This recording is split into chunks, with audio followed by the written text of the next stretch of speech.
Hello everyone, welcome back to another episode of Webtech Tutorial. In today's video, I'm going to show you how to reset your Evernote account's password if you've forgotten it during logging in. So watch the video till the end and don't forget to subscribe to our channel by hitting that subscribe button.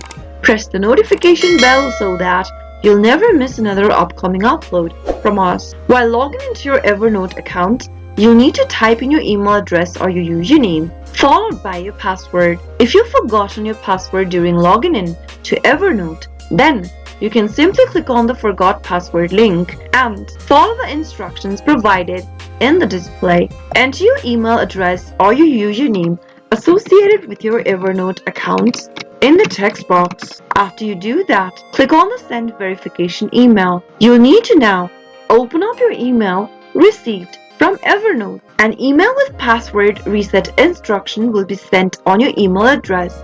Open up your email inbox that is associated with Evernote and open up your Evernote email received on your inbox. Click on the Reset Password button inside your inbox and now choose a new password for your Evernote account. Enter the new password you'd like to reset to in the first text box. While typing in the password, make sure to include one capital letter, one number, a symbol in your password.